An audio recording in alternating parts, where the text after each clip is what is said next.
Muy buenas, yo soy Iván. Muy buenas, soy Adri. Y esto es Doctor Cine.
Bueno, primero de todo, bienvenidos a este primer podcast. La verdad es que esta idea la tuvimos hace unas semanas con todo el tema del confinamiento. Teníamos muchas ganas de empezar a hacer algo relacionado con el cine. Los dos somos grandes cinéfilos y pensamos que nuestra pequeña aportación, nuestro pequeño granito de arena que podíamos hacer para mantenernos un poco entretenidos tanto entre nosotros como cualquiera que pueda disfrutar este podcast era pues analizar películas, series, actualidad, lo que fuera. Y bueno, de eso hablamos y decidimos tirar para adelante con ello. Bueno, antes de nada, dar la bienvenida a todos. Todos sois bien recibidos. No somos expertos, no somos críticos profesionales, simplemente somos dos amigos que hemos decidido tener esta idea, como ha dicho antes Iván, dada la situación que nos hemos encontrado. Pensamos que puede salir algo muy interesante y muy provechoso también, siempre atendiendo críticas, atendiendo solicitudes, opiniones, todo tipo, todo respetable y siempre dando nuestra opinión y respetando a todo, sobre todo a todo el mundo. Y bueno, con muchas ganas de empezar. Pues sí, muchas ganas, la verdad. Y bueno, ¿qué traes de esta semana? ¿Tienes alguna recomendación de algo que hayas podido ver esta semana antes de empezar a hablar de la película que vamos a hablar hoy? Bueno, siempre podemos recomendar series, podemos recomendar películas. Yo soy más apasionado en este caso de las películas, pero en este caso os traigo una serie, ¿vale? Está en Amazon Prime, se llama Bosch. Hablamos de una serie que tiene 6 temporadas. Hablo ya desde que he terminado la primera, bastante recomendable. Detective de Los Ángeles, en este caso del Departamento de Homicidios. Un poco particular la actitud que tiene y cómo se relaciona con el resto, pero muy recomendable, un caso muy interesante. Me encuentra unos huesos en una de las colinas de Hollywood y a partir de ahí, bueno, se relaciona también con su pasado y, bueno, al final todo tiene relación y el final es bastante correcto. Entonces, muy recomendable en Amazon Prime, con un 7,4 si no me equivoco en Film Affinity, es decir, que es bastante buena nota y no se hace nada pesada, capítulos de 30-40 minutos y bueno, no es el actor, el protagonista no es de mi devoción, pero lleva la serie bastante bien. Así que muy recomendable, Bosch. Bueno, ¿Y tú qué importante. nos traes? ¿O qué has podido ver estos días? Muchos días. Sí, bueno, yo como ya te comenté, estoy con el documental de Last Dance. Ayer vi los nuevos 2 capítulos que salieron. Y la verdad que muy bien. Sí que es verdad que noto que estos 2 últimos los noto un poquito más flojos que los anteriores. Han Porque bajado el listón un poco, ¿no? yo creo que sí, pero no digo que sean malos ni mucho menos, pero es que el documental empieza en un nivel muy alto y mantenerse ahí arriba es muy difícil. Pero súper recomendable para mí, la verdad, tanto para el que le guste como para el que no le guste el baloncesto. Yo creo que te puede enganchar igualmente, porque quién no sabe quién es Michael Jordan y ver todo lo que había detrás de esa figura, los compañeros de equipo que también eran superestrellas, como eran Scottie Pippen, como eran Dennis Rodman. Todo muy bien estructurado, me está gustando mucho, la verdad. Y luego, por otro lado, estoy volviendo a ver Cómo conocí a vuestra madre, que como sitcom me parece la mejor que ha habido y no me cansaría nunca de verla. Debe ser ya la 7ª vez que la veo. Simplemente, en este caso el documental, que lo podemos encontrar en Netflix, es recomendable solo para gente que le gusta el baloncesto o gente que quizá no somos apasionados, nos puede llamar la atención. Yo creo que a cualquiera le puede gustar porque tiene mucho trasfondo a nivel personal. Entonces, no solo estás viendo baloncesto, que sí, que hay muchísimo baloncesto, obviamente, pero también le lidia un poco con la vida personal de los jugadores, de cómo un jugador que está en la élite tiene una vida personal en la que tampoco puede disfrutar al 100% porque todo está siendo grabado, todo está siendo milimetrado, todo. Entonces, tiene mucho trasfondo que yo pienso que aunque no te guste el baloncesto, puedes disfrutarlo perfectamente, además de que lo bien hecho que está, de manera que te transmita esos partidos, esa tensión de los partidos, esas dificultades que tienen, para mí yo creo que no es imprescindible que te guste el baloncesto como para que te guste el documental. Vale. Y bueno, simplemente recordarlo, lo podemos encontrar en Netflix. Y bueno, no son capítulos muy largos. ¿De cuánto estamos hablando? Bueno, sí que son un poquito más largos de lo que uno puede esperar, porque si no me equivoco duran alrededor de 1 hora cada capítulo. Es decir, que profundizan bastante en el tema que puede llevar cada capítulo, ¿no?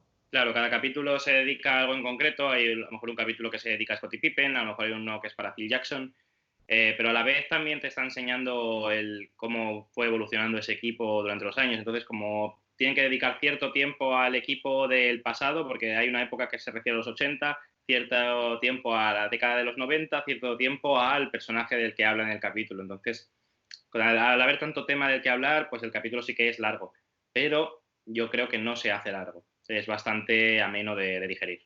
Perfecto. Bueno, pues esto sería nuestra primera sección en este caso, que siempre antes de introducir el podcast, ya sea de una película, de una serie o lo que vayamos a analizar, bueno, pues introduciremos una pequeña recomendación, ya sea en modo serie o en modo película. Y nada, ahora ya viene pues el gran momento para nuestro primer podcast. Yo creo que hemos escogido una película que, bueno, ahora empezaremos a explicar un poco opinión, etcétera, pero ya nuestra gran nota en Film Affinity deja mucho que, bueno, va enseñando un poco los tiros por donde va a ir nuestra opinión y nuestro gusto en esta película. Así que sin más preámbulos, toda tuya. Pues sí, la verdad, tenía muchas ganas de poder empezar con una así. Ya sabes que es una de mis películas favoritas y me alegro de haber visto que tu reacción también ha sido muy positiva con esta película. Y bueno, podemos decir directamente el título ya. La película es Old Boy. ¿Qué hace? Le dije que quería hablar, nada más. ¿Qué le pasa? ¿Pero qué coño? ¿Qué cojones es? ¿Por qué me habla de esa forma? Antes de nada, de 2003. No confundir con el remake, por favor. Por supuesto. Con todos nuestros respetos hacia el remake de 2013, ¿eh? No tenemos ningún problema con ella, más que, bueno, hay muchos casos en los que un remake nunca está a la altura de la película original. Es muy difícil hacer algo así. Para mí, yo creo que de los pocos remakes que he visto a la altura es Funny Games, pero estamos hablando de que la hizo el mismo director. Correcto. La película es un calco, simplemente cambiando los actores. Cambiando los actores. Entonces, para mí, hacer un remake y que quede muy bien, como no nos vayamos a El Cabo del Miedo o El Precio del Poder, son películas que tienen que ser muy, muy buenas para poder estar a la altura de la película original. Sí, no, simplemente aportar. Hablamos que el remake está dirigido por Spike Lee, que tampoco está dirigido por cualquiera, vamos, por cualquier director que podamos encontrar. Pero, obviamente, All Boy, de la que vamos a hablar hoy, tiene el listón muy alto y hacer o intentar hacer una película parecida era prácticamente imposible y a su altura, pues como ya demostró también otro caso fallido.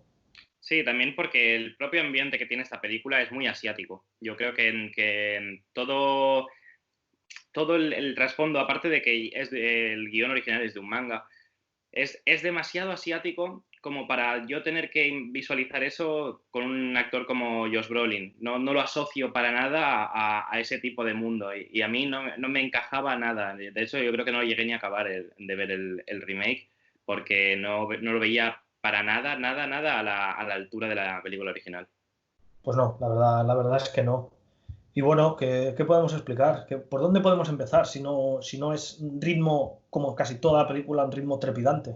Sí. ¿Qué me puedes contar? Simplemente solo bueno, ¿cómo empieza? Bueno, para empezar yo creo que podemos puntualizar que la película está dirigida por Chan-wook Park y forma parte de su trilogía de la venganza. Una trilogía que no tiene, son 3 películas que no tienen nada que ver entre ellas. Simplemente con el paso del tiempo se acuñó ese nombre de la trilogía de la venganza porque hizo 3 películas muy, muy similares en cuanto al tema, en cuanto, bueno, como el nombre lo dice, muy profundas en la venganza, en el descubrimiento del por qué. Es un tema muy concreto.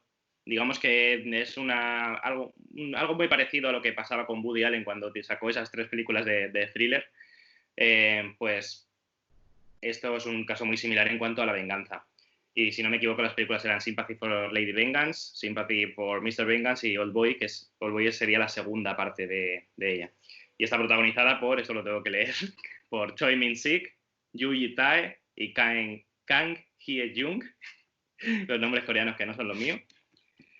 Así que ahora sí que podemos pasar a hacer un pequeño argumento sin spoiler, antes de entrar ya en materia de spoiler y poder desgranarlo todo. Y la película gira en torno a un hombre, Daesu, que es encerrado durante 15 años sin saber el motivo y puesto en libertad bajo la amenaza de que si en 5 días no descubre quién y por qué le secuestró, matarán a un nuevo amor que ha conocido al salir. Y yo creo que no podemos contar nada más, sin desgranar. No, bueno, una advertencia en este caso. Personas con estómago sensible, ya avisamos que la película contiene escenas fuertes, escenas salvajes, y simplemente es de modo advertencia. Y estoy de acuerdo contigo, mejor explicada sin spoilers es imposible. Por tanto, la gente que no haya visto la película y tenga el morbo de verla, que no continúe el podcast. Y la gente que, bueno, que la haya podido ver y ya haya podido disfrutar, pues nada, que se apunte, bueno, se venga a la consulta y analice con nosotros pues lo que vamos a decir a continuación. Pues sí, así que a partir de ahora avisamos, alerta de spoilers y vamos a empezar a desgranar esta obra de arte llamada Old Boy. Bueno, para empezar a desgranar esta película voy a explicar primero cómo vamos a tratar cada película que analicemos en este podcast. Y es que vamos a dividir todas las películas en una serie de actos de las que luego pues hablaremos de cada uno en sus escenas más representativas y un poco de opinión para que podamos intercambiar ese diálogo sin que sea mi parrafada explicando la película entera. Así que, si estás listo, Adri, empezamos con el primer acto. Por supuesto. Pues allá vamos. Empezamos la película viendo al protagonista cogiendo de la corbata a un hombre en una azotea y al parecer amenazando con tirarle de esa azotea. Es la escena precisamente que hemos visto en la introducción de este podcast. Y acto seguido damos un salto atrás en el tiempo y le vemos borracho en comisaría el día del cumpleaños de su hija. Entonces un amigo va a buscarle, le saca de comisaría y le lleva a una cabina telefónica para telefonear a su mujer y a su hija. Y en un momento en el que este amigo está distraído hablando por teléfono, Daesu, que es el protagonista, desaparece. Y desaparece totalmente sin dejar rastro. Entonces vamos a empezar, si quieres, comentando esto, porque para mí este comienzo de película ya es trepidante, con la música que suena y ya ese primer plano cogiendo de la corbata al hombre. Sí, yo no recuerdo una película que empiece con tanta acción y con tanta tensión. No la recuerdo. ¿Qué más? Bueno, vemos que está en la azotea. No entendemos bien, obviamente, porque acaba de empezar la película, lo que está ocurriendo con estos dos personajes, pero muy pronto nos lo harán saber. ¿Qué podemos destacar de este primer acto? Bueno, vamos conociendo un poco a Daesu en este caso. Recordemos que la escena siguiente ya aparece en la comisaría, borracho, armando escándalo en la misma comisaría, levantándose, chillando, quitándose la ropa. Y bueno, ¿qué hay que remarcar? Pues remarca que es una persona bastante irresponsable. ¿Por qué? Porque momentos después él es el que anuncia que su hija cumple, bueno, es el cumpleaños de su hija. Y claro, nos encontramos a un hombre en ese estado, en una comisaría, el día del cumpleaños de su hija. Ya deja mucho que desear qué tipo de persona es Daesu. ¿Qué te parece? Sí, estoy totalmente de acuerdo, la verdad. Yo creo que es un poco el prototipo, más que el prototipo, el estereotipo del que se habla frecuentemente sobre los hombres asiáticos, esa tendencia al alcoholismo, esa despreocupación por todo. Sí, como un poco de curiosidad, por ejemplo, la serie de dibujos Shin-Chan es realmente una crítica social a eso en cuanto al padre, de que si está borracho en el karaoke y tiene la familia en casa. Y yo creo que ese es el primer matiz que hace el director de reflejar qué tipo de sociedad es la que hay en Corea en ese momento. Y claro, entonces ya nos sirve como introducción. Primero de todo, quisiera empezar por esa escena inicial que comentabas, tan trepidante, tanta acción, en cómo parece que es algo determinante de la película, como que es una escena muy importante de la película y luego veremos realmente lo que es. Y, lo que comentabas, ese reflejo de lo que es Daesu, o al menos lo que es en ese inicio, cuando está borracho el día del cumpleaños de su hija y no sabe prácticamente ni dónde está. Importante el detalle del regalo que le va a hacer a su hija, en este caso, antes de que todos nos preguntemos qué es lo que ocurre en ese instante en que le pasa el teléfono en la cabina a su amigo para que hable con la mujer de Daesu, en este caso, y desaparece, dejando simplemente a la vista el regalo que le tenía pensado hacer a su hija. Exacto. Y de aquí pues ya saltamos al segundo acto, donde vemos que Daesu ha sido secuestrado, no sabe quién la ha secuestrado, no sabe nada, y explica con una voz en off que ha sido encerrado 15 años. Entonces, empieza a narrar un poco cómo son esos 15 años, cómo las personas que le tienen ahí encerrado se preocupan por su aseo, le controlan el sueño durmiéndole con un gas cuando ellos quieren que duerma, y le ponen imágenes en televisión conforme han matado a su mujer y le han incriminado a él. Y le están buscando, la policía le busca a él como culpable del asesinato de su mujer.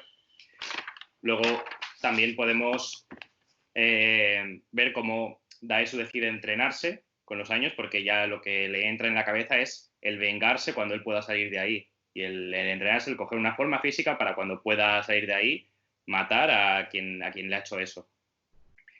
Y también él planea ir haciendo un agujero en la pared para poder escapar con un palillo chino de comer. Él va haciendo un agujero, pero cuando parece que ya lo tiene más o menos acabado, consigue salir, pero no porque él lo haya decidido, sino porque su secuestrador lo ha decidido, y él despierta en una azotea, que es la azotea de la escena inicial de la película. Y con esto, bueno, yo creo que podemos comentar un poco las condiciones en las que está viviendo en esa habitación durante 15 años. Sí, bueno, vamos a remarcar que es un acto bastante importante. ¿Por qué? Porque a partir de todo, o casi todo lo que él vive y recuerda, experimenta en esa habitación, es cómo le va a desarrollar como persona en el futuro. Es decir, pasados esos 15 años, vemos que tiene momentos, vamos, de locura, momentos de alucinaciones. Recordemos la escena de las hormigas. Sí. ¿De acuerdo? Recordemos la escena en que él está mirando la televisión y de golpe se da cuenta como que una pequeña hormiga le sale de la piel y a partir de ahí le van saliendo cada vez más, se le introducen en la boca.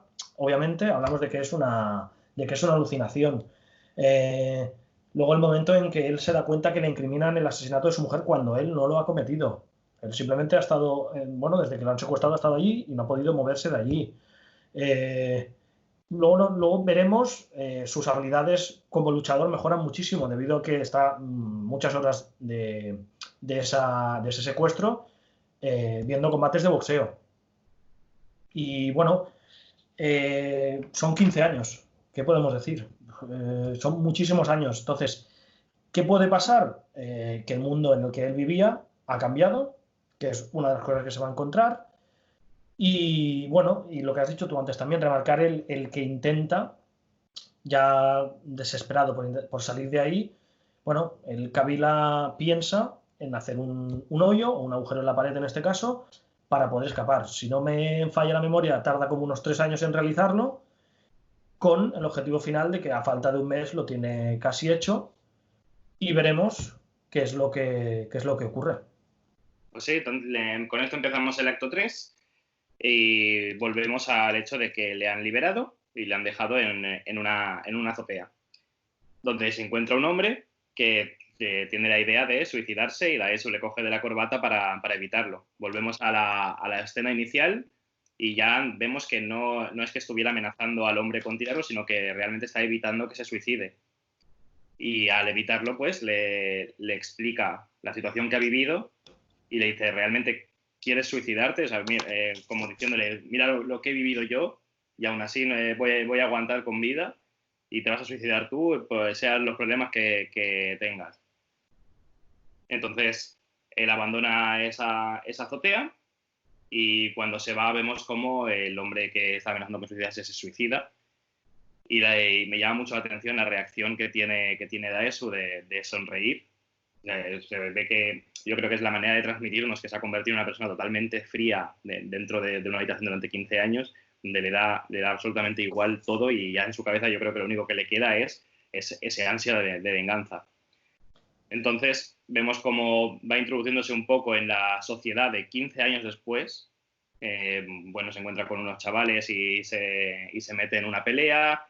Y vemos cómo lo que comentabas en cuanto a sus habilidades a la hora de luchar en esa pelea, le pega una paliza a 6 chavales, simplemente, y él mismo lo dice, habiendo sido entrenado imaginariamente, mentalmente, durante 15 años. Entonces, en la siguiente escena, Daesu recibe un teléfono y una cartera y es incitado a ir a cenar a un restaurante, donde recibe la llamada de un hombre que le dice que debe buscarle y que él fue quien le ha tenido encerrado. Y acto seguido vemos una escena que, como decías tú al principio, no es apta para estómagos sensibles, que es como él se come un pulpo vivo y entonces la que es la cocinera de ese restaurante, que ahora hablaremos más de ella en el siguiente acto, le agarra la mano al preocuparse por él y él se desmaya. Y ella lo que hace es llevárselo a casa para cuidarle. ¿Qué podemos comentar de este acto? Yo creo que sobre todo la pelea. Sí, bueno, antes de nada recordar simplemente que antes en el acto al final ya nos va introduciendo también un poco el mundo que más adelante será muy importante de la hipnosis, porque él justo cuando ya hablamos que estaba a falta de un mes de poder escapar de esa habitación, bueno, le gasean, en este caso en la habitación, y en ese efecto del gas le hipnotizan, haciéndole pensar que está en un prado, y es lo que has comentado tú antes, aparece en la azotea. Me parece curioso que el primer choque que se lleva ante la nueva sociedad, porque han pasado 15 años, es que se encuentre cara a cara con un suicida. Ya me parece curioso. Entonces ya rebobinamos a la escena del principio, que es cuando se encuentra con el hombre con el de la corbata, que se quiere tirar, pero no le deja porque él le quiere contar su historia. Simplemente le quiere contar su historia. Entonces, a continuación ya vemos que el hombre no se suicida finalmente en ese momento y, bueno, toma el ascensor. Ahí ya tiene otra reacción, en este caso que es con una mujer.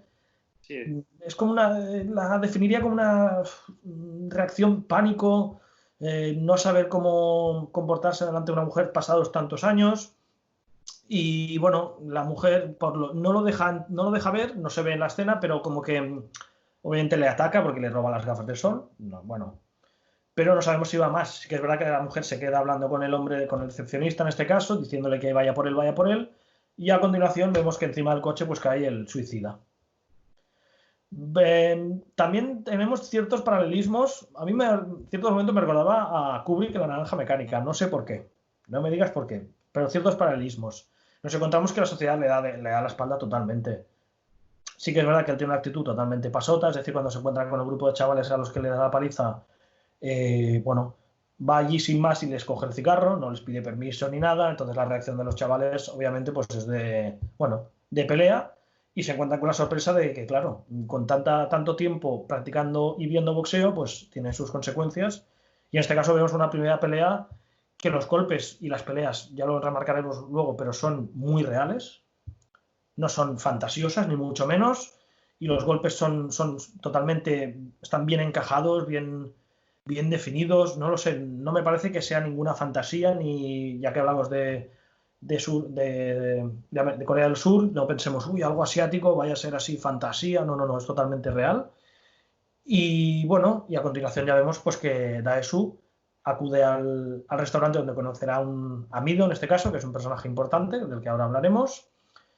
Y bueno, sí que es verdad que da bastante angunia en la escena del pulpo, porque vemos que los mismos tentáculos se van moviendo cuando él lo va masticando. Y bueno, y recibe también ese teléfono y esa cartera. Sí. De ahí pasamos al cuarto acto, en el que vemos cómo Daesu despierta en casa de Mido. Y lo primero que hace es intentar besarle a ella, pero ella le rechaza. Porque, claro, es lo que comentabas tú antes, él ahora mismo no sabe cómo comportarse en sociedad después de estar 15 años totalmente solo y encerrado en una habitación. Pero bueno, ella reconoce que le gusta y que en un futuro, pues que no niega que sí que pueden hacer algo. Entonces vemos una escena en la que hablan un poco de la soledad y vemos que Mido también es una persona muy solitaria y a través de una especie de flashback donde la vemos en el metro llorando desconsoladamente ella sola. Y vuelven a introducir otra vez las hormigas, en este caso, una hormiga gigante, que es la única, digamos, pasajera de ese flashback en el metro. A mí me parece curioso otra vez el introducir, en este caso, a las hormigas. Sí, las hormigas como símbolo de soledad. De hecho, Mido lo dice literalmente, que las personas cuando tienen alucinaciones con hormigas es porque se sienten solas. Así que ya es una manera de decirnos que Mido también es una persona solitaria sin tener que entrar en explicarnos la historia de Mido, de por qué está sola. No, simplemente nos dejan ese detalle y ya nos transmite totalmente pues esa soledad que siente Mido y nos ayuda un poco a entender que tan rápido ya congenie con alguien y esté desesperada por tener algo de contacto. Sí, la definiríamos a Mido como una persona muy solitaria, no tiene relación, su trabajo, bueno, se dedica simplemente a cocinera de sushi y, bueno, por lo poco que nos puede mostrar de ella, tampoco vemos que sea una persona muy de amistades, no muy, bueno, muy tímida, muy en su mundo y, bueno, veremos que va desarrollando cierta personalidad con la relación que tiene con Daesu en este caso. Sí, y entonces pues lo que hace es decide ayudar a Daesu a descubrir quién lo tenía encerrado. Y a mí me parece súper curioso el cómo pueden descubrir dónde está ese lugar donde ha estado ocultado 15 años Daesu. Sí, la verdad que sí. Primero de todo lo que hace Daesu es pedirle a Mido que investigue dónde está su hija y lo que descubre es que desde que cumplió 3 años la adoptó una familia en Suecia. Y deciden ya centrarse en descubrir quién fue el que secuestró a Daesu. Y lo que hacen es visitar diferentes restaurantes para descubrir cuál es la comida que le daban a Daesu. Porque vemos en un flashback cómo una vez comiendo encuentra un papel con el nombre del restaurante donde le llevaban la comida. Entonces, a raíz de buscar ese restaurante, lo acaban encontrando y por consecuencia encuentra el sitio donde fue encerrado. Y entonces descubre que es un negocio que tiene un nombre. Aquí no se especifica, pero en el manga sí que especifican que es la Yakuza, la que lleva ese negocio. Uh-huh. Y es un negocio dedicado a quien quiera tener secuestrado a alguien, tenerlo encerrado ahí. O sea, es hasta tal nivel de rocambolesco que es una especie de hotel dedicado a secuestradores, o sea, enfocado a secuestradores. Sí, hablamos que, bueno, que la organización o que la banda que lo lleva es una banda clandestina, totalmente. En este caso, como tú has dicho, no dicen que sea la Yakuza, pero bueno, tiene todas las papeletas. Y bueno, remarcar un poco eso, la búsqueda de esos buñuelos en este caso, porque prueban cientos, vemos que una de las reacciones de tanto comer es de vómitos de Daesu, de probar tantas veces los mismos buñuelos. Él está convencido que los va a encontrar porque tienen un sabor particular, los ha estado comiendo durante muchísimo tiempo y él sabe que tarde o temprano, aparte de esa pista que tiene en la cabeza, que en este caso, si no me equivoco, es el dragón azul, Sí. lo que le falta saber es la primera palabra, que sería mágico, el mágico gran dragón azul en este caso. Y finalmente, pues a través de un repartidor lo encuentra y tras un super mega sprint, el repartidor va en una moto, en este caso una moto de poca cilindrada, pero le consigue seguir y encontrar el famoso lugar que bueno. Sí que podemos remarcar que la película va yendo en un ritmo vertiginoso, es decir, va de menos a más. Empezó en un punto álgido, luego ya nos introdujo un poco quién es Daesu, su antigua vida, nos ha explicado cuál es la experiencia que él ha vivido y ahora pues ya empieza en ese punto podemos decirlo, de venganza. Sí, entramos en que él encuentra al dueño de este sitio y al no poder sacar la información por las buenas, pues le empieza a torturar y de qué manera, arrancándole los dientes para que le diga quién le ha tenido encerrado ahí.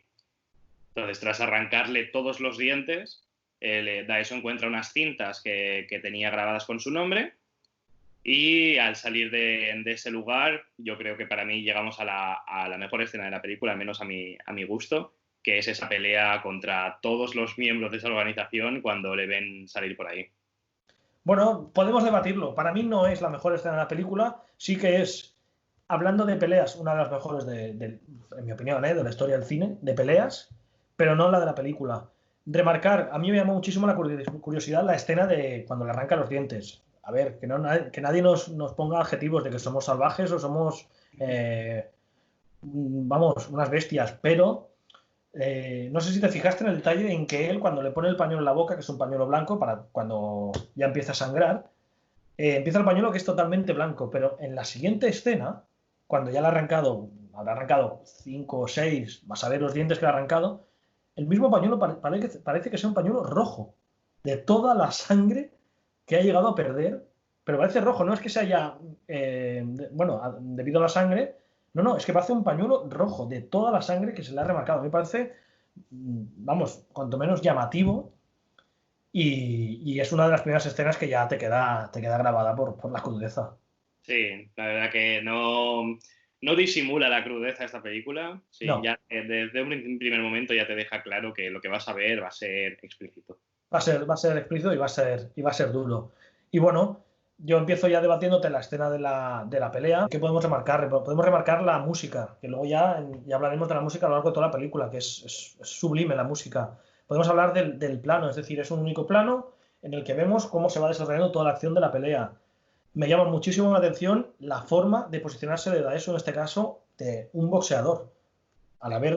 Nuevamente, al haber, con perdón de la expresión, mamado, visto tanto boxeo, la forma de moverse, la forma de golpear, la forma de defenderse es de un boxeador. Me llama muchísimo la atención. Y ya hablamos de que no son dos, tres tíos, o no. Hablamos que son un grupo de 10, 15 tíos, más o menos patosos en este caso, hay que remarcarlo, pero él consigue salir airoso de la situación, aunque, como veremos o comentarás tú ahora, en este caso, herido por un cuchillo, pero me parece una muy buena, o vamos, de las mejores escenas de pelea de la historia del cine.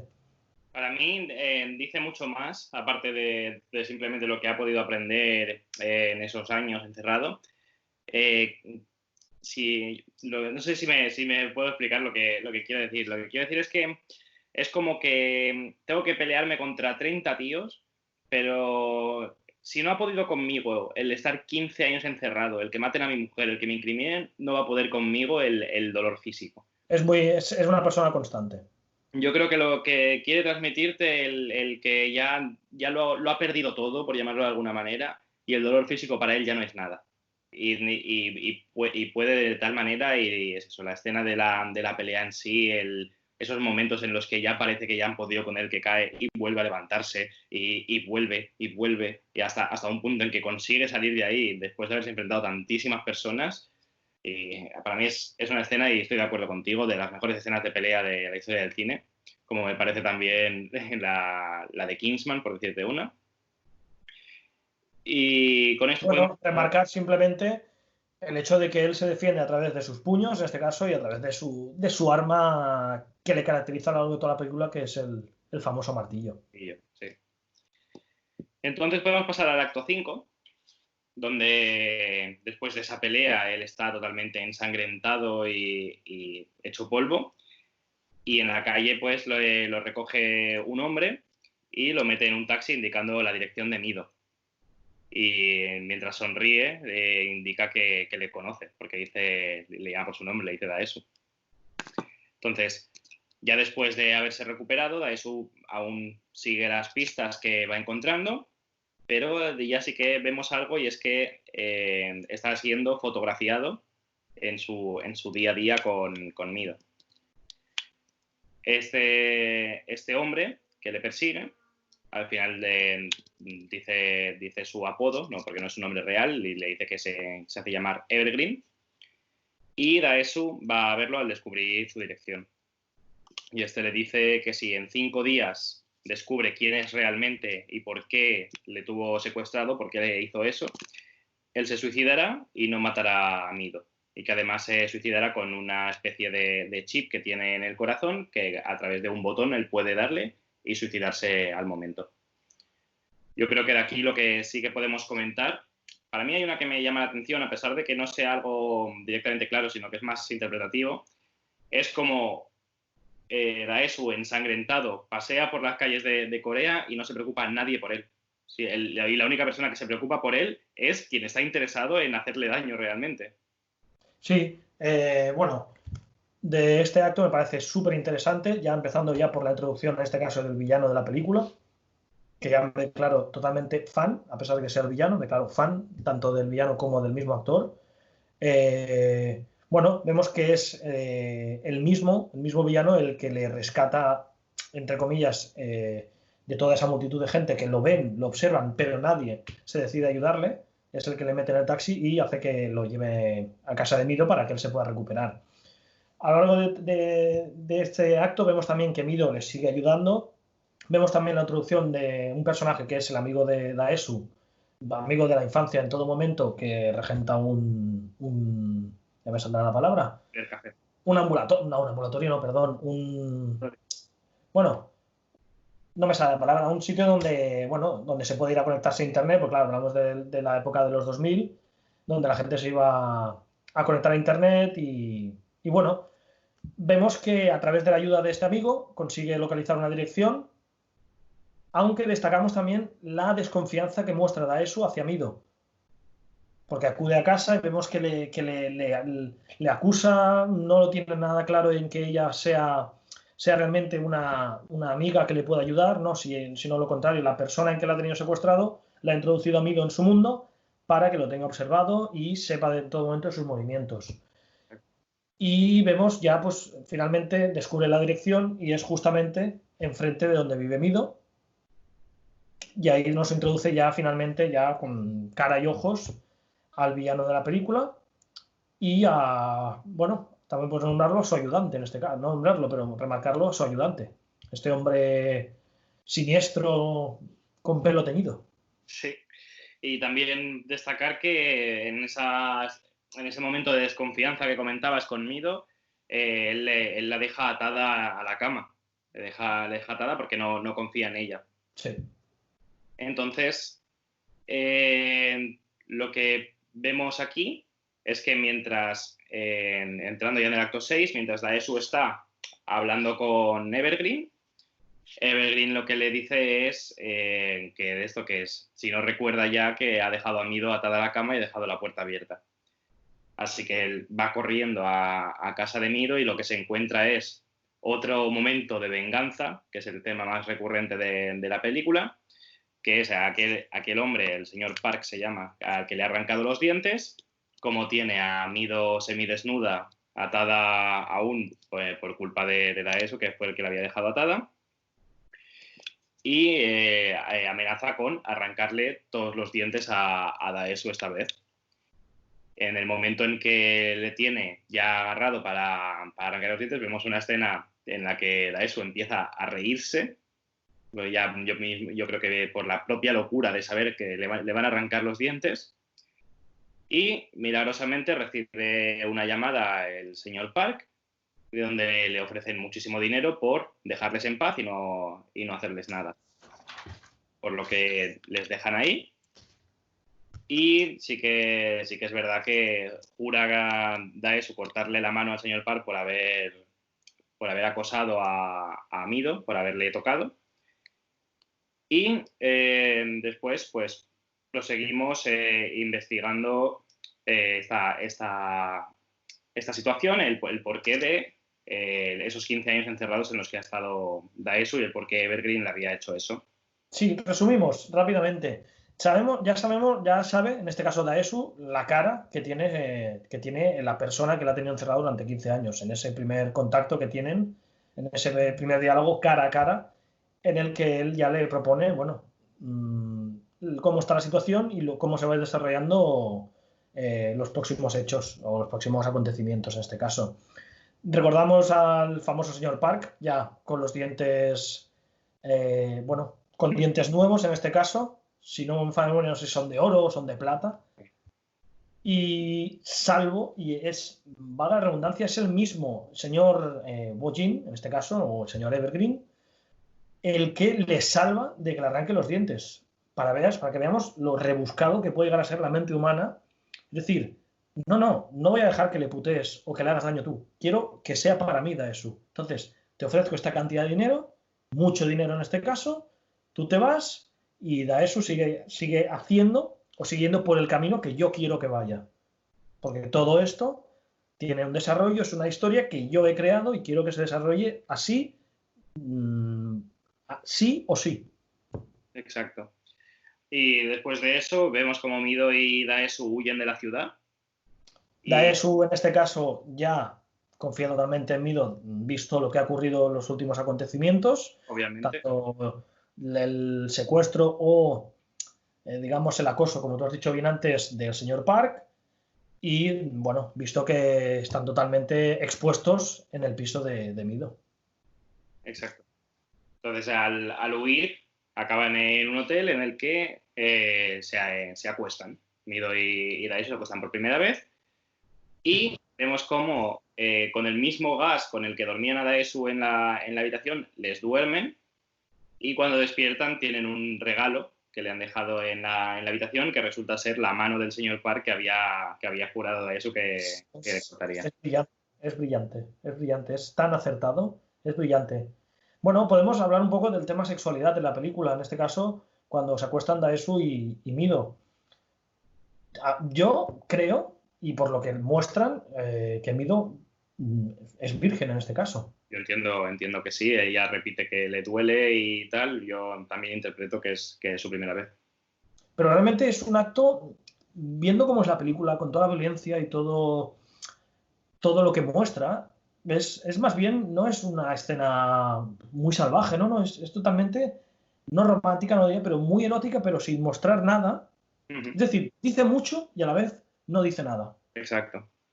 Entonces me parece que es totalmente acertada y que muestra realmente que Daesu, bueno, ha estado tanto tiempo sin poder hacer el acto y muestra que es salvaje, pero que a la vez también siente cosas por Mido. Y Mido pues simplemente se entrega, como ya dijo, que ya llegaría su momento en que ella se entregaría a él y ese momento pues llega con esa culminación en ese hotel. Sí. Y después pues descubrimos que Evergreen es el colegio donde estudió Daesu y es el seudónimo que ha elegido este villano, que era un ex compañero suyo del instituto. Sí, bueno, Daesu nunca lo acaba de asociar bien hasta que, bueno, también con la ayuda de su amigo que trabaja con ordenadores, le llama por teléfono, empiezan a contactar y él ya va recordando, pues, algún tipo de coincidencia, dónde estudió, y se van viendo un poco los tiros por dónde puede ir la idea del villano en este caso, o por qué hace todo lo que hace con Daesu. Sí, también descubrimos que su hermana murió durante el instituto y es algo que luego se tendrá bastante en cuenta a la hora de saber las consecuencias. Bueno, podemos decir que el señor Woo-jin es su gran trauma, el gran trauma de su vida es la muerte de su hermana. Exacto. Y con esto entramos en el acto 7, donde Daesu, al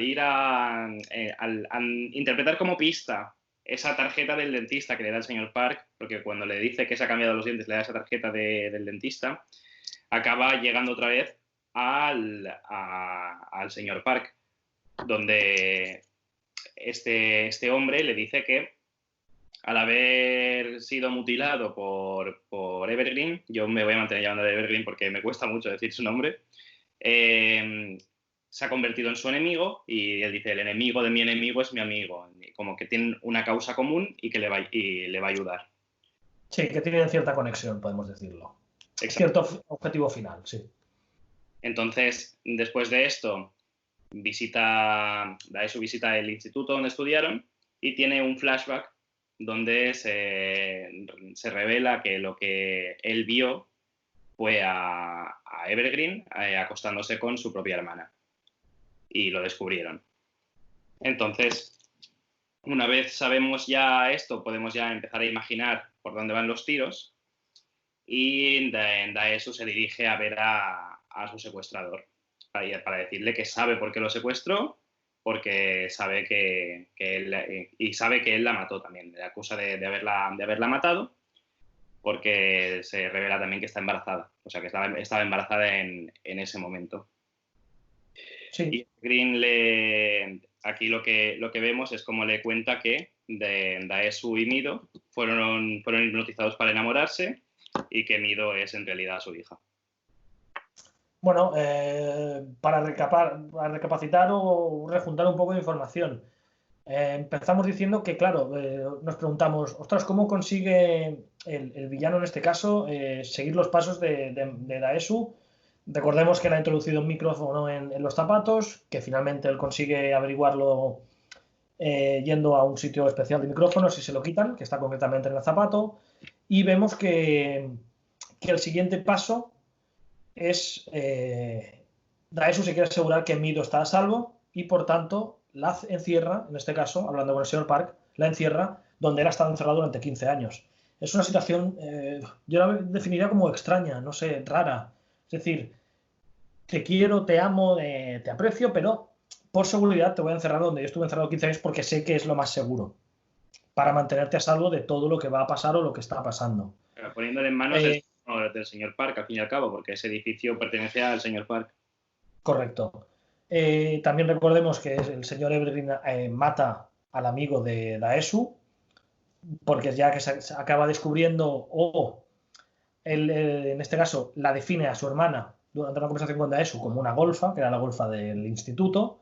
Daesu, a partir de ya, ciertas palabras, ciertos nombres, cuando acude también a la peluquería, va preguntando. La escena en que va viendo la rodilla de esta peluquera, la asocia con la rodilla de la hermana. Bueno, está todo súper bien encajado y ya vemos que va, como has comentado, el flash, donde vemos a Daesu, un joven Daesu, columpiando, manteniendo una conversación con la hermana del señor Evergreen. Y ya pasamos al siguiente acto, que es, bueno, a siguiente escena o punto clave, que es cuando el mismo Daesu, a través de una virilla, de un cristal, descubre realmente pues que el señor Woo-jin y su hermana son más que hermanos en este caso. Es decir, que son, vamos a decirlo, amantes, que mantienen una relación. Obviamente eso nadie lo ve factible, es imposible eso. Es decir, no es, en una sociedad de hoy en día no es viable eso. Y el señor Woo-jin no quiere darse cuenta y es el señor Daesu que ve toda esa escena y el señor Woo-jin dice que toda la responsabilidad es suya, de Daesu, y lo que ocurre es que con tan mala suerte que ya se acaba quedando embarazada su hermana, con tan mala suerte. Y finalmente deciden entre los dos, porque por la escena que vemos, la del puente, que me parece espectacular, vemos que deciden ambos que se tiene que suicidar para que todo eso acabe y dejar todo el pasado, en este caso malo, por lo que les ha ocurrido, dejarlo atrás con el suicidio de su hermana. Sí, la verdad que bueno, queda mucho más definido. Yo sí que había sido más vago con la definición. Yo creo que lo has explicado ideal. Y sobre todo, lo que refleja es el dolor tan grande que debió sentir Evergreen en este caso para poder tramar un plan tan grande de venganza durante tantísimos años. Y claro, y esa culminación diciéndole que Mido es en realidad su hija y que les ha hipnotizado a los dos para que se enamoren. Es que me parece... Bueno, es que podemos destacar que no se lo dice realmente. Cuando ya Daesu sabe dónde vive el secuestrador, que lo ha tenido secuestrado tanto tiempo, ya tiene los primeros problemas para poder acceder, recordemos, en el ascensor, que no sabe cómo introducir la clave para poder llegar al piso, al ático, que es donde vive Bujin, y vemos que mantienen la conversación, hay un diálogo en que ellos se van, digamos, sacando todos los trapos sucios, que por qué esto, por qué lo otro, Daesu cada vez va recordando más cosas, y vemos que sutilmente le deja la caja donde, sin decir nada, le dice que Mido es la persona que es. Exacto, sí. Es un álbum de fotos donde podemos ver desde que Mido es una niña. La primera foto podemos ver que es una foto familiar donde encontramos a Daesu, su mujer, y a Mido de pequeña en este caso, que es su hija, y él ya ahí ya va, simplemente la cara que pone el actor en este caso, o Daesu, ya nos remarca el dolor que siempre ha tenido. Exacto. Y con esto ya entraríamos al acto final, que es el acto 8, que es como Daesu se lanza por Evergreen, quedando herido al luchar con uno de sus guardaespaldas. Y Evergreen le cuenta pues, que ha estado criando a Mido desde que tenía 3 años y que la mano del señor Park realmente se la compró a cambio de proporcionarle un nuevo edificio. Realmente el señor Park no está del lado de Daesu y es quien está ahora con Mido, porque Mido, que había sido protegida, entre comillas, estando en manos del señor Park, que tiene una caja igual para contarle a Mido que es la hija de Daesu. Daesu en ese momento de desesperación le suplica que no le diga nada a Mido, hasta el punto de cortarse la lengua como autovenganza por lo que hizo de divulgar que Evergreen se acostaba con su hermana. Y como consecuencia Evergreen decide no decirle a Mido la verdad y le da el botón que tiene para suicidarse a Daesu. Y aquí vemos, yo creo que la mejor genialidad que tiene la película, que es cuando pulsa ese botón Daesu para matarle, y realmente lo que hace es iniciar la reproducción del audio de esa primera vez que se acuestan Mido y Daesu. Yo creo que es el giro más inesperado de la película. Y ya por último, vemos como ese flashback en la cabeza de Evergreen de cómo su hermana se suicida, y tras recordarlo decide suicidarse él también. Y ya para acabar la película vemos a Daesu siendo hipnotizado voluntariamente para olvidar la verdad y teniendo una vida normal con Mido, un amor sin ese prejuicio de ser su padre. Sí, bueno, para terminar el último acto, yo creo que es la culminación, o si no lo hace, lo logra, es la perfección. Tenemos una escena de culminación salvaje de todo lo que hemos visto antes, que es la de la lengua. Vemos una actuación increíble del actor, es decir, la escena en que él pasa a transformarse en un perro, a suplicarle de todas las maneras habidas y por haber posibles para que no le muestre a Mido quién es, que realmente es su padre, cómo se arrastra. Es que no se puede definir, no se puede hacer mejor, no se puede mostrar mejor. Y sobre todo los intereses que tiene, es decir, cómo un timador como el señor Park juega en todo momento con Daesu, con el tema de la mano, con el tema de que sí, que le va a proteger a Mido, que tiene intereses comunes, y realmente todo es mentira. Todo es mentira. Y sobre todo el cómo llevan o cómo le saca totalmente de quicio a Daesu con ese audio en que se graban cuando mantiene esa primera relación sexual, Mido, y el que es su padre. También introducimos o finalizamos en que nos preguntamos, ¿cómo puede ser que no se acuerde nada? Porque en todo momento ambos, Mido y Daesu, están hipnotizados. Y súper bien explicado, súper bien introducido cada detalle en que se han ido hipnotizando. Desde el primer contacto que tuvieron en ese restaurante chino, en cuando suena el audio de teléfono que le está llamando. Cuando sufre no, tienen ese primer contacto con la mano, que es cuando se desmaya y está tanto tiempo inconsciente hasta que se vuelve a despertar. Es decir, no es que no se acordara de eso, es que en todo momento había estado hipnotizado. Exacto. Para que todo queda explicado, todo queda al dedillo, yo creo que no queda ni un cabo suelto. Está todo tan mimetizado para que no te quede ni una duda de que lo que has visto está bien, que no puedes dejarte nada, es la perfección, sí. Es perfecto. Y me sabe mal porque seguro que nos estamos dejando cosas en el tintero, pero es que es la perfección. El final no puede ser mejor. Recordemos esa última escena, que es lo que decía, la última escena de la película, en que nuevamente Daesu, ya sabiendo o conociendo el mundo de la hipnosis, decide contratar los servicios de una persona que más o menos maneja la habilidad de la hipnosis, y bueno, llegan a un trato en el cual, pues eso, él irá envejeciendo sin que se sepa realmente todo lo que ha vivido, sino el perfil más bien bestia, que es el perfil que encontramos justo después de que Daesu salga de ese secuestro de 15 años y finalmente pues se quede junto a la que es su hija, que es Mido, pero sin tener esos recuerdos que serían fatales en este caso. Sí, al final todo esta peli gira muy en torno al tema de la hipnosis y lo vemos tanto ese enamoramiento esforzado por la hipnosis. Realmente es un enamoramiento forzado por la hipnosis y después se recurre a una hipnosis para poder mantener ese amor. Porque una vez él sabe que es su hija, evidentemente no puede tener una relación con ella. Y el nivel, yo creo que de vergüenza de haberse acostado con su hija, de ese arrepentimiento, le lleva a preferir el seguir teniendo esa relación con ella sin recordar quién es realmente. Y bueno, con esto yo creo que podemos pasar ya al tema de la dirección de la película. Para mí la dirección está excelente. Sobre todo lo que quiero puntualizar es el tema de las escenas de acción. Yo creo que las dos peleas, tanto con los chavales del parque como en el túnel con estos miembros de la organización, son sublimes. Y sobre todo el tema de las escenas explícitas en cuanto a ese cortarse la lengua, ese arrancar los dientes.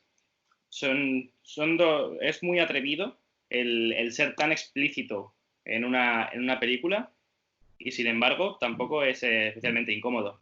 Bueno, pues vamos a hablar un poco de mi opinión de la dirección. El señor Park Chan-wook, conocido mundialmente por la trilogía que hemos nombrado al principio, la trilogía de la venganza. Como curiosidad, no fue por el público en general, sino por los mismos críticos que introdujeron este nombre a la trilogía, aunque no tenga ninguna relación. Y bueno, hablamos de un director que destaca por introducir, sobre todo son películas bastante violentas, introduce temas como la familia, el honor, la vergüenza, el tormento psicológico y bueno, hablo también sobre todo resumiendo un poco Oldboy. Sabe crear ambientes tensos, ambientes violentos, ambientes tristes, mucha intriga también, intriga criminal, y también introduce incluso elementos que no son reales, surrealistas y también un poco de alucinación en este caso, recordemos con el tema de las hormigas. Me parece que la película, en este caso hablando de Oldboy, ya no tanto general sobre el director, está dirigida de principio a fin, increíble. Me encantaría destacar la banda sonora. En todo momento dependiendo el momento que sea, si es un momento más bien triste, la música siempre acompañada, es decir, es la culminación al momento, es perfecto. Es que simplemente la primera escena es una escena tensa y la música es que es increíble, simplemente es piel de gallina al empezar una película. ¿Cómo consigues eso? ¿Quién consigue hacer eso? No, Incluso yo no recuerdo una película que comience con tanta tensión y la música te introduzca tan rápido en la escena y te haga sentir tanto en apenas 30 segundos, un minuto que puede durar la escena. Me parece que está llevada y dirigida perfectamente. Chapó sobre todo por la parte que a él bueno, él también tiene su granito de arena en la parte de artistas, es decir, cómo supo escoger a los actores para que interpretasen ese papel a la perfección. Me parece que tiene, bueno, el acierto máximo. Y ahora, cuando hablemos de la opinión personal, pues volveremos seguramente a destacar la figura del señor Park Chan-wook. Sí, y pasando ya a un lado de guión, esto es una adaptación de un manga, pero no tiene prácticamente nada que ver con el manga, así que tiene unas referencias claras, obviamente, pero no es un fiel retrato del manga. Los motivos de la venganza son diferentes, la relación entre los personajes es diferente, el protagonismo de los personajes también es muy diferente del manga, así que para mí es prácticamente un guión original y el guión es sensacional. Y sobre todo para mí destacar ese momento en el que él le da al botón para matarle y lo que suena es el audio de esa relación sexual que tuvo con su propia hija.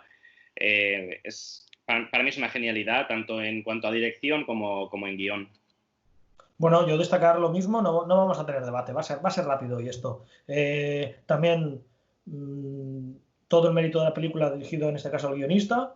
Me parece que a la hora de pensar la idea que tenía en la cabeza y cómo la plasma, en este caso la película, me parece perfecta. Todas las escenas están bien filmadas, bien acertadas, todos los planos, lo que quiere mostrar, cómo lo que quiere empatizar, hacer sentir al espectador. Me parece que está totalmente acertado en cada momento. Es decir, búscame un defecto de esta película. Es que no sabría decirte cuál, porque no los tiene. Y sobre todo, tú has destacado una escena, yo sí tengo que destacar otra, la perfección se logra en la escena en que Daesu descubre que Mido es su hija. La escena en la que hay, en la del álbum de fotos. Todo lo que se dice en esa escena sin que haya ninguna palabra. Me parece perfecta. Sí. Y nombrar otra vez sacarse el sombrero con la banda sonora y en este caso la música que ocurre en esa escena.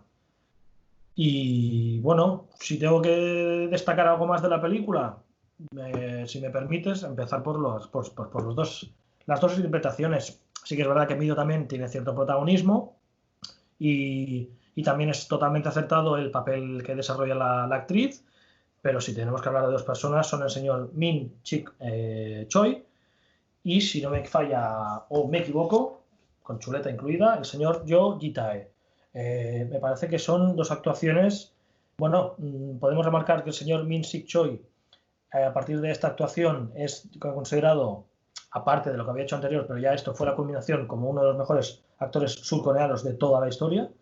Es conocido mundialmente, al menos a nivel nacional, es una persona destacada, es decir, que cualquier papel que le ofrecen para alguna película, todo el mundo ya pendiente porque saben que va a salir algo bueno o va a hacer algo bueno. También podemos destacar que a nivel internacional o fuera de Surcorea lo podemos ver en la película de Lucy, que protagoniza con Scarlett Johansson, en este caso hace papel de villano. Y simplemente me parece que la actuación es perfecta, desde las caras que pone, todas las muestras de personalidad que él enseña, cómo te transmite la locura, cómo te transmite la tristeza, cómo te transmite la redención, el ya no saber qué hacer. Me parece perfecto. Y como he dicho antes, me quito el sombrero con el villano de esta película, el señor Wo Ji-tae. No destaca por grandes actuaciones en otras películas, pero aquí encarna el papel a la perfección. cómo introduce, es decir, cómo te hace empatizar con el malo, dada la situación que él ha vivido, y es decir, que incluso siendo él el villano, te dé ternura, no ternura, te haga sentir que quieras que les haga las cosas bien, cuando él realmente es el villano. Me parece que no lo puede hacer mejor. Y sobre todo es eso, si hablamos un poco de la persona o del actor, es también director en este caso, ha rodado 4 películas y bueno, no son de gran fama mundial ni gran fama nacional, pero bueno, ya destacamos que es actor y director, por tanto que tiene más de una faceta, y si la hace como el mismo, como actor, como director, tarde o temprano le llegará una oportunidad o algo gordo. Sí, totalmente de acuerdo. Para mí esas dos interpretaciones son las que marcan la película. Y qué decir que no hayas dicho ya. Transmiten tantísimo ambos personajes. Y lo que comentabas en cuanto al sentir ternura por el villano, llega un punto en el que yo por lo menos me planteo quién de los dos es realmente el villano, porque claro, o sea, en Daesu sí que al principio está sufriendo mucho y tal, pero fue el que originalmente hizo algo que quizás no es de la misma magnitud que lo que acaba pasando a él, ni mucho menos, porque se ve metido en algo mucho más grande, pero al fin y al cabo la venganza muy difícil es que sea siempre al mismo nivel. Y es lo que nos quiere transmitir la película, al fin y al cabo. Esas ganas de venganza, ese tomarte la justicia por tu mano, hasta qué punto puede llegar. Y acaba con uno cortándose su propia lengua y el otro suicidándose.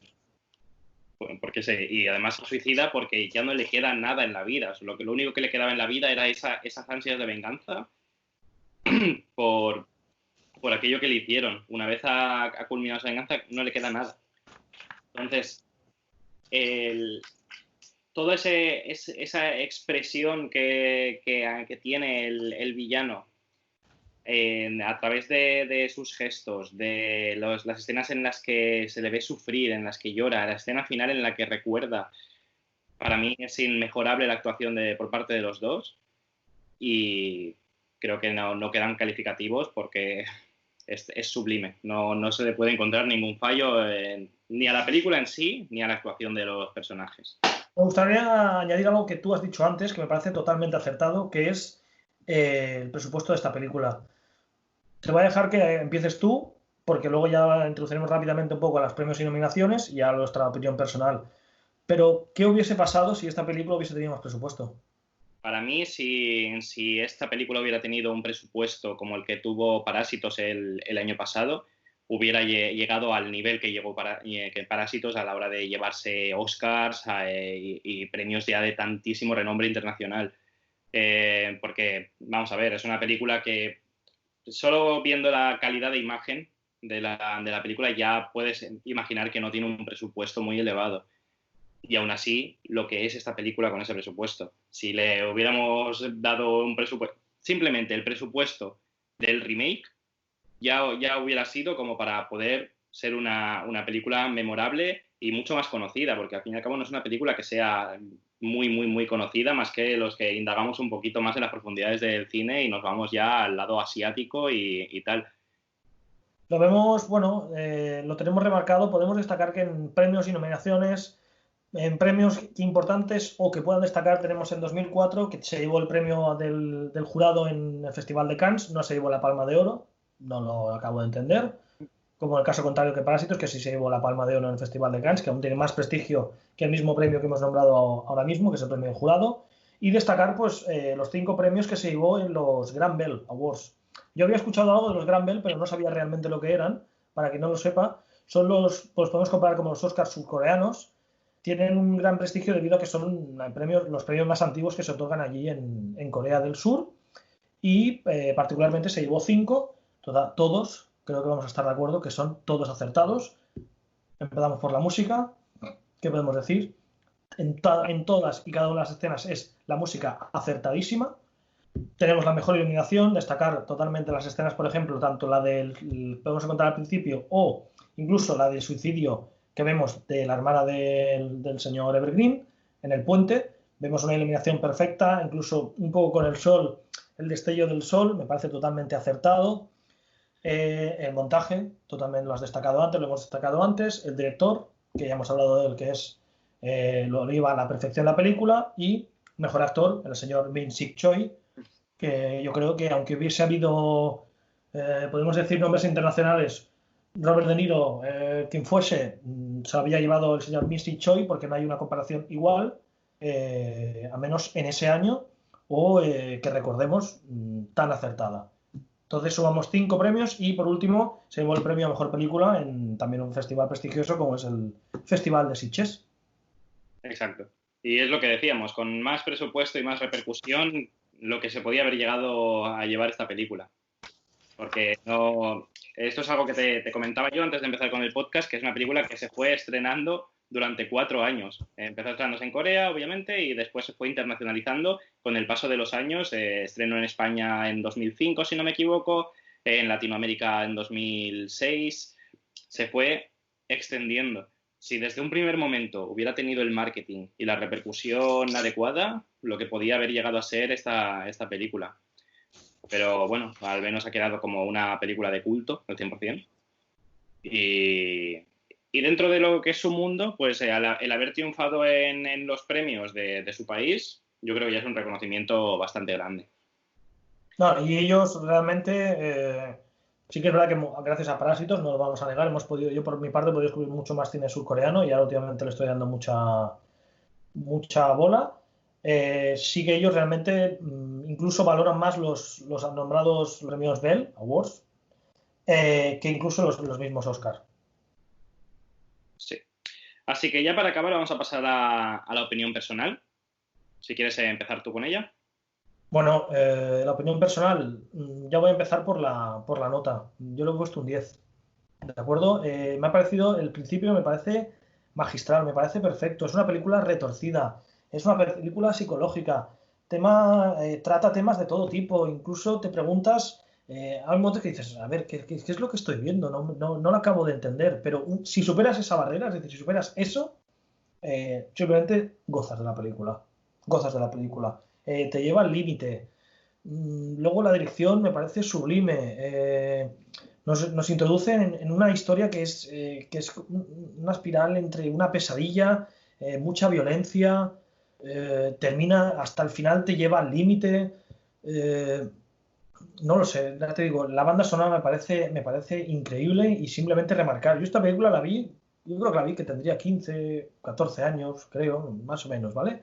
Y realmente claro, con esa edad no asimilas lo que estás viendo prácticamente. Pero cuando me planteaste de hacer el podcast y volver a verla, es que ya te envié un mensaje cuando la terminé y es que te deja totalmente, no en estado de shock, pero te deja pensando. Y cuando ya una película terminada te deja tiempo, ya no te digo horas, incluso al día siguiente hoy aún estaba pensando en la película, es que algo mágico, algo diferente tiene. Entonces mi nota es, para empezar, el primer podcast es un 10 y poco más que decir. Sí, la verdad que yo pienso igual, vamos a poner el listón alto, pero para mí ya sabes que es una película que yo pondría en mi top 10 personal y por lo tanto tiene un 10 también por mi parte. Es que es lo que comento yo muchas veces cuando justifico el ponerle un 10 a una película. Y es que, ¿qué puedo encontrarle a la película para bajarle puntos? Yo empiezo en un 10 y voy bajando. ¿Qué puedo encontrarle? Es que no hay nada, no encuentro ningún motivo por el que le tenga que restar un solo punto a esta película, porque para mí es perfecta en todos los aspectos, en las actuaciones, en el guión, en la dirección en sí, el argumento que te engancha desde un primer momento, la banda sonora, que es lo que comentabas, elegida perfectamente. Son tantos elementos y tantos tan bien llevados, tan bien elaborados, que para mí no existe otra manera de puntuarla que ponerle un 10. Y bueno, lo dicho, para mí... Bueno, sí, no, simplemente para acabar de añadir y ya finalizamos. Volvemos a la advertencia del principio, aunque ya es el final. Personas que tengan estómago sensible, que se abstengan de verla, porque hay escenas bastante violentas, bastante subidas de tono, subidas de tono más bien que son muy explícitas. Y una recomendación me parece por parte de los dos, y es verla en versión original, sobre todo, por favor. Sí, ¿Por qué, Iván? El doblaje español a mí no me acaba de gustar. La voz que le ponen al protagonista el doblador es el que dobla a Homer Simpson. Entonces, si eres una persona que consume mucho los Simpson, te chirría mucho, chirría muchísimo. Y yo creo que la mejor opción tal como dice Adri, es verla en versión original, subtitulada. Pienso lo mismo con Parásitos. Parásitos también, yo la vi en versión original primero, la vimos juntos además. Y después, cuando ya salió en Blu-ray, me la compré y verla en español también me chirrió un montón porque el protagonista tenía el doblaje de Edward Norton, que no me pegaba absolutamente nada. Y pienso que en lo que se refiere a películas asiáticas, los asiáticos que a la hora de hablar son muy, muy expresivos y eso se pierde con el doblaje. Para mí la recomendación al 100% es verla en coreano y subtitulada. Y le quita todo, o prácticamente casi todo el trabajo hecho por los actores, se lo quita simplemente por las expresiones y cosas que directamente no se pueden doblar. Así que, por favor, si podéis, y no se os hace pesado, y es nuestra recomendación, verla en versión original. Y nada más para despedirnos. Nada más, con esto finalizamos este primer podcast. Esperamos que os haya gustado y que nos vayáis siguiendo lo que vamos haciendo. Por mi parte, muchas gracias y espero que nos veamos pronto. Sobre todo, pedir perdón por alguna metedura de pata que hemos hecho, es nuestra primera vez. Iremos mejorándolo, solo podemos ir a mejor. Y nada, recomendaros una vez más tanto, bueno, pronto ya estrenaremos, o ya hemos estrenado en este caso, las plataformas tanto de YouTube como en Instagram. Acordaros, en Instagram es doctor.cine y en YouTube en este caso sería Doctor Cine. Así que sin más cosas que añadir, un saludo y esperemos que os haya gustado este primer podcast. Lo has dicho. Que vaya muy bien. Nos vemos.